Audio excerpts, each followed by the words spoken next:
사과나무는 오랫동안 집에서 가장 먼저 떠올리는 과일나무였습니다.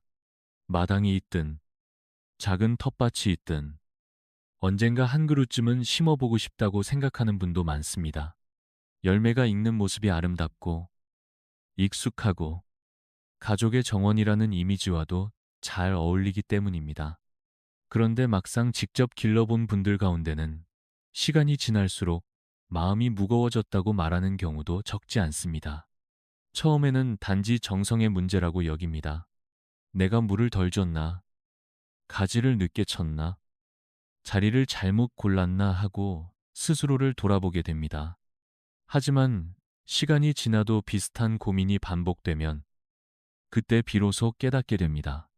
문제는 내가 부족해서가 아니라 처음부터 가장 손이 많이 가는 나무를 너무 당연하게 골랐을 수도 있다는 사실입니다. 많은 사람들은 가장 유명한 나무가 가장 무난한 선택일 것이라고 믿습니다. 하지만 정원의 현실은 늘 그렇게 단순하지 않습니다. 보기에는 익숙하고 안전해 보여도 어떤 나무는 작은 마당에서 오히려 사람을 지치게 만듭니다. 병을 살피고, 잎을 살피고, 가지를 고르고, 계절마다 신경 써야 할 것이 많아지면 열매를 기다리는 기쁨보다 마음의 부담이 먼저 커질 수 있습니다. 특히 한국처럼 여름은 덥고 습하고 겨울은 또렷하게 차가운 곳에서는 나무 한 그루를 오래 기르는 일이 생각보다 더 많은 판단을 요구하기도 합니다. 그래서 오늘 이야기는 사과를 부정하려는 것이 아닙니다. 오히려 더 오래 즐겁게 가꿀 수 있는 정원을 위해 무엇을 먼저 심어야 하는지 다시 생각해보자는 제안에 가깝습니다. 세상에는 사과보다 덜 까다롭고 훨씬 담담하게 열매를 맺으며 사람의 손을 덜 빌리고도 계절마다 기쁨을 돌려주는 나무들이 있습니다. 그리고 어쩌면 지금 우리에게 필요한 것은 더 열심히 돌보는 마음이 아니라 내 삶의 속도와 내 마당의 조건에 맞는 나무를 고르는 지혜일지도 모릅니다. 그렇다면 여기서 자연스럽게 한 가지 질문이 생깁니다. 정말 중요한 것은 얼마나 유명한 나무를 심느냐가 아니라 내 정원에서 오래무리 없이 함께 살아갈 나무를 고르는 일 아닐까요? 이 지점에서 많은 분들이 비슷한 경험을 떠올리게 됩니다. 경기도 외곽에 사는 63세 김영수 씨도 그중 한 사람이었습니다. 그는 집 뒤편에 자그마한 땅이 생겼을 때 별다른 고민 없이 사과나무부터 떠올렸다고 합니다. 누구나 좋아하고 보기에도 좋고 언젠가 붉게 익은 열매를 직접 따는 날을 상상하는 것만으로도 충분히 설렜기 때문입니다. 하지만 몇 해가 흐르자 그 설렘은 조금씩 다른 감정으로 바뀌었습니다. 나무는 살아있었지만 마음은 점점 조급해졌고 계절이 바뀔 때마다 기대보다 걱정이 먼저 찾아왔습니다. 그는 어느 날 문득 깨달았습니다. 자신이 원했던 것은 늘 신경을 곤두세워야 하는 정원이 아니라 아침에 밖으로 나갔을 때 마음이 편안해지는 정원이었다는 사실을 말입니다. 바로 그 순간부터 기준이 달라졌습니다. 열매가 유명한가, 사람들이 많이 심는가 보다 더 중요한 것은 내 삶의 리듬에 맞는가, 내 손이 감당할 수 있는가, 그리고 이 나무가 나를 자꾸 시험하는 존재가 아니라 조용히 기쁨을 돌려주는 존재인가 하는 점이었습니다. 사실 정원은 경쟁이 아닙니다. 많이 아는 사람이 이기는 것도 아니고 가장 화려한 나무를 들인다고 성공하는 것도 아닙니다. 오히려 오래 갈수록 분명해지는 것은 나에게 맞는 나무를 고른 사람이 결국 가장 만족스럽게 계절을 누린다는 점입니다. 그래서 나무를 고를 때는 먼저 내 마당을 살펴야 합니다. 겨울 바람이 센지, 여름 햇빛이 오래 머무는지, 흙이 쉽게 마르는지, 자주 돌볼 수 있는지부터 생각해야 합니다. 그렇게 기준을 바꾸는 순간, 정원은 어려운 숙제가 아니라 조금씩 답을 보여주는 공간이 됩니다. 그리고 바로 그때부터 사과 말고도 훨씬 든든한 선택지가 우리 곁에 많다는 사실이 눈에 들어오기 시작합니다. 이렇게 기준이 달라지고 나면 비로소 어떤 나무가 내 삶에 더 잘 어울리는지가 또렷하게 보이기 시작합니다. 그때 가장 먼저 눈에 들어오는 나무 가운데 하나가 바로 오디나무입니다. 오디나무는 처음부터 사람을 긴장시키지 않습니다. 대단한 기술을 요구하는 것도 아니고 매해 까다로운 관리를 강요하는 것도 아닙니다. 그런데도 계절이 오면 놀랄 만큼 성실하게 열매를 내어줍니다. 한국의 마당과도 잘 어울리고 예전 시골 풍경의 기억과도 자연스럽게 이어져서 단지 과일나무 한 그루를 심는다는 느낌보다 오래된 안심을 다시 데려오는 듯한 인상을 줍니다. 열매가 익어가는 모습도 소란스럽지 않아서 어느 날 문득 보랏빛으로 짙어지는 가지를 보고 있으면 정원이 스스로 계절을 완성해가는 듯한 기분이 듭니다. 그리고 배나무는 또 다른 의미에서 매우 설득력 있는 선택입니다. 사과처럼 익숙한 과일이면서도 훨씬 부드럽게 사람의 일상 속으로 들어옵니다. 시원하고 아삭한 맛은 한국의 식탁과도 잘 맞고 열매를 수확한 뒤에도 오래 기억에 남는 만족감을 줍니다. 무엇보다 많은 분들이 배를 떠올릴 때 느끼는 친숙함이 있습니다. 낯선 나무를 들이는 부담 없이, 그러나 사과와는 다른 편안함을 기대할 수 있다는 점이 큰 장점입니다. 68의 박순자 씨도 바로 그런 이유로 배나무와 오디나무를 눈여겨보게 되었습니다. 그는 나무를 돌보는 시간이 기쁨이 되기를 바랐지, 해마다 마음 졸이는 일이 되기를 바라지는 않았습니다. 그래서 화려한 선택보다 오래 지치지 않을 선택을 찾게 되었고, 결국 정원은 더 많이 애쓰는 곳이 아니라 더 깊이 편안해지는 곳이어야 한다는 사실을 깨달았습니다. 오디나무와 배나무는 바로 그 점에서 닮아 있습니다. 사람을 다그치지 않으면서도 계절이 왔을 때 확실한 보답을 건네준다는 점입니다.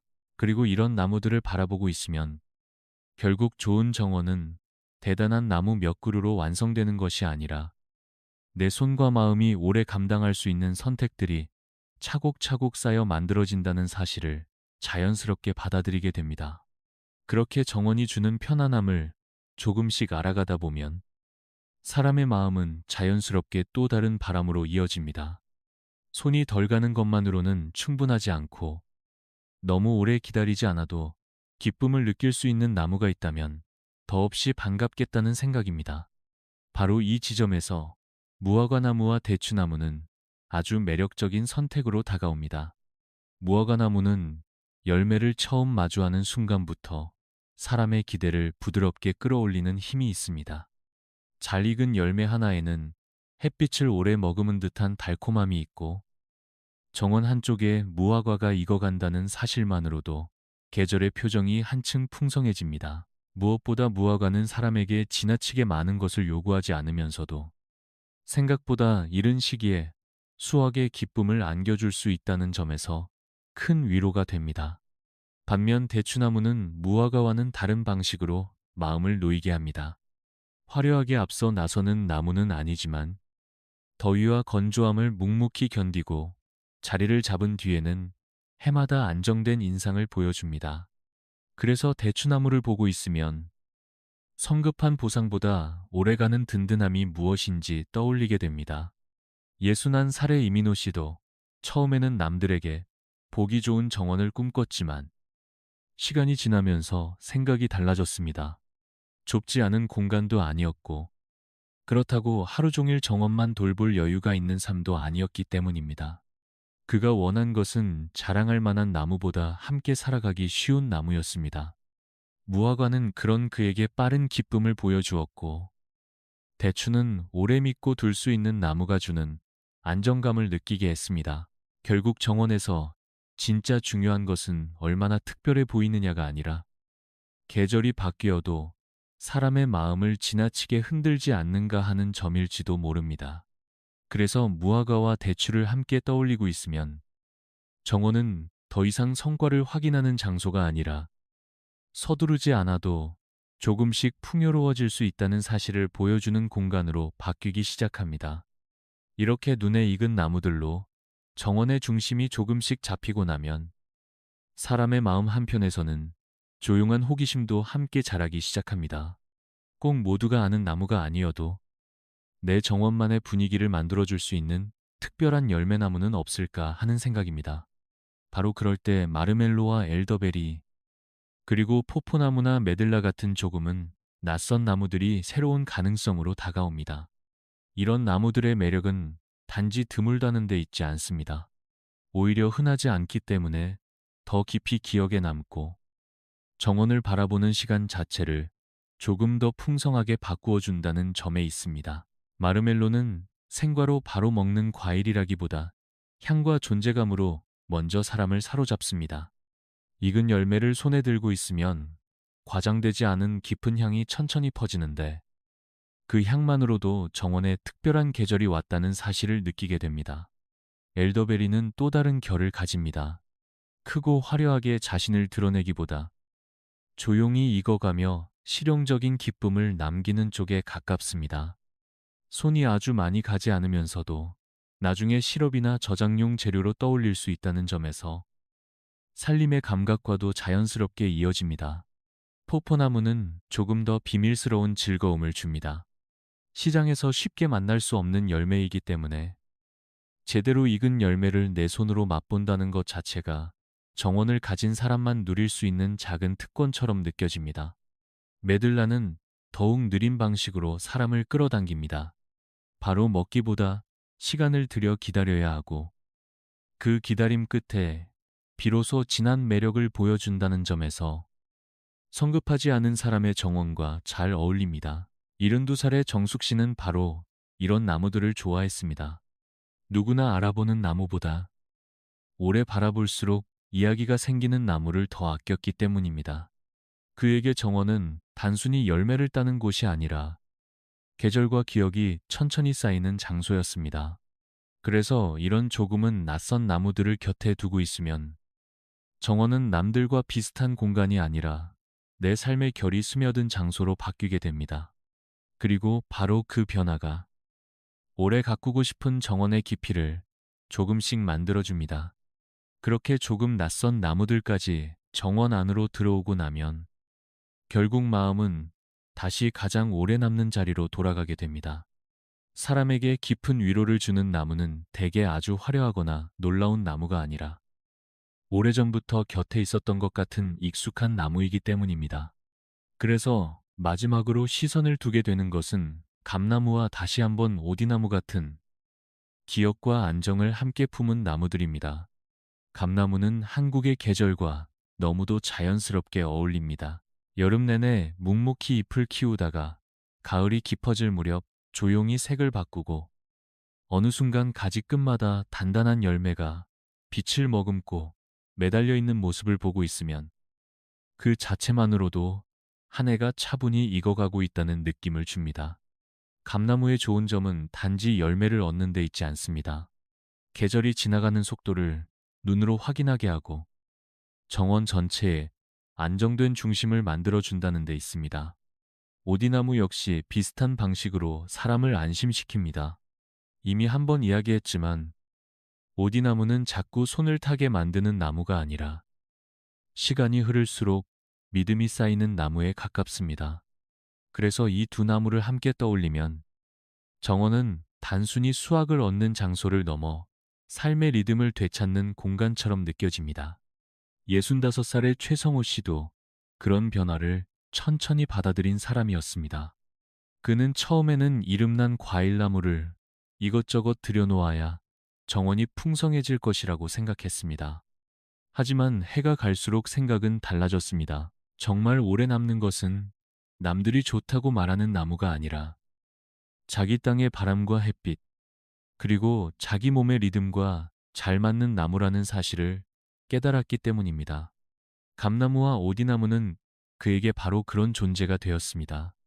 애써 과시하지 않아도 계절이 오면 자기 몫의 기쁨을 건네주고 지나친 기대 없이도 해마다 묵직한 만족을 남겨주는 나무였습니다. 결국 나이가 들수록 더 분명해지는 것은 좋은 정원이란 많은 열매를 자랑하는 곳이 아니라 오래 보아도 마음이 지치지 않는 곳이라는 점입니다. 그리고 그런 정원에는 늘 사람을 조용히 안심시키는 나무 몇 그루가 중심처럼 서 있게 됩니다. 이쯤에서 하나의 흐름이 또렷해집니다. 결국 좋은 과일나무를 고른다는 것은 이름난 나무를 따라가는 일이 아니라 내 정원이 어떤 장소인지 먼저 이해하는 일이라는 점입니다. 그래서 이제는 나무를 하나씩 따로 바라보기보다 한국의 정원이라는 현실 안에서 어떻게 고를지를 한번 정리해보는 것이 자연스럽습니다. 만약 익숙하고 부담 없는 열매를 원한다면 배나 감처럼 오래 사랑받아온 나무가 좋은 출발이 됩니다. 맛도 낯설지 않고 가족과 함께 나누기에도 편안하며 계절이 왔을 때 정원이 주는 만족감도 분명하기 때문입니다. 반대로 손이 많이 가지 않으면서도 묵묵하게 수확을 안겨주는 나무를 원한다면 오디나 대추처럼 강한 인상을 남기는 나무들이 더 잘 맞을 수 있습니다. 이런 나무들은 사람을 들뜨게 하기보다 안심시키는 쪽에 가깝습니다. 매일 걱정하게 만들지 않으면서도 시간이 흐르면 흐를수록 선택이 틀리지 않았다는 확신을 주기 때문입니다. 조금 더 특별한 즐거움을 원한다면 무화과나 마르멜로, 포포나무처럼 정원의 개성을 더해주는 나무를 생각해 볼 수도 있습니다. 이런 나무들은 단지 열매를 얻는 기쁨뿐 아니라 내 정원이 남들과는 다른 표정을 갖게 해준다는 점에서 의미가 있습니다. 중요한 것은 어떤 나무가 최고인가를 따지는 일이 아니라 내 삶의 속도와 내 마당의 조건에 어떤 나무가 가장 자연스럽게 스며드는가를 아는 일입니다. 겨울 바람이 강한지, 햇볕이 오래 머무는지, 흙이 쉽게 마르는지, 자주 돌볼 수 있는지, 이런 작은 조건들이 사실은 열매의 수보다 더 중요할 수 있습니다. 예전 사람들은 지금보다 정보가 많지 않았어도 유난히 사람을 지치게 하는 나무보다 묵묵히 보답하는 나무를 먼저 곁에 두는 지혜를 알고 있었습니다. 그래서 정원을 오래 가꾼다는 것은 새로운 기술을 끝없이 더하는 일이 아니라 애초에 나를 덜 힘들게 하는 선택을 알아보는 일에 더 가깝습니다. 그렇게 생각하고 나면 과일나무를 고르는 일은 훨씬 단순해집니다. 남들이 많이 심는 나무가 아니라 내 계절을 편안하게 만들어줄 나무를 고르면 됩니다. 그리고 바로 그 기준이 오래도록 만족스러운 한국의 정원을 만드는 가장 현실적이고도 따뜻한 출발점이 됩니다. 그래서 마지막에 남는 결론은 의외로 단순합니다. 좋은 정원은 가장 유명한 나무에서 시작되는 것이 아니라 가장 오래 함께할 수 있는 나무에서 시작된다는 사실입니다. 사과나무가 아름답지 않다는 뜻은 아닙니다. 다만 모든 사람의 마당과 모든 사람의 삶에 꼭 같은 방식으로 어울리는 것은 아니라는 뜻입니다. 어떤 사람에게는 배나무가 더 편안한 선택이 될 수 있고 어떤 사람에게는 오디나무가 훨씬 든든한 동반자가 될 수 있습니다. 또 어떤 사람에게는 무화과나 감나무처럼 계절의 기쁨을 더 빨리, 더 부드럽게 건네는 나무가 더 잘 맞을 수도 있습니다. 결국 중요한 것은 남들이 좋다고 말하는 나무를 따라 심는 일이 아니라 내가 어떤 계절을 살고 싶은지 먼저 떠올려 보는 일입니다. 아침에 마당으로 나갔을 때 마음이 조급해지는 정원이 아니라 천천히 둘러보며 안도할 수 있는 정원. 해마다 걱정이 먼저 쌓이는 정원이 아니라 계절이 오면 조용히 보답이 돌아오는 정원. 우리가 정말 바라는 것은 어쩌면 그런 공간인지도 모릅니다. 지금 이 순간에도 많은 분들이 언젠가 열매를 따게 될 날을 상상하며 작은 땅을 바라보고 있을 것입니다. 그렇다면 이제는 그 상상을 조금 더 현실적이고도 다정한 방향으로 바꾸어도 좋겠습니다. 처음부터 너무 힘겨운 나무를 붙잡기보다 내 땅과 내 시간과 내 손에 맞는 나무 두세 그루를 천천히 고르는 일 말입니다. 몇 해 뒤 그 선택은 단지 열매의 양으로만 남지 않을 것입니다. 계절마다 다시 밖으로 나가보고 싶어지는 마음, 나무가 조금씩 자라는 모습을 지켜보는 평온함, 그리고 나도 아직 무언가를 길러낼 수 있다는 조용한 기쁨으로 남게 될 것입니다. 그것이야말로 정원이 사람에게 주는 가장 깊은 보답 아닐까요? 그러니 서두르지 마십시오. 대신 잘 맞는 나무를 고르십시오. 그리고 오래 두고 기쁨을 돌려주는 나무와 함께 자기만의 한국 정원을 천천히 완성해 보시기 바랍니다. 언젠가 그 정원 한쪽에서 익어가는 열매를 바라보며 오늘의 선택이 참 따뜻한 시작이었다고 느끼게 될지도 모릅니다.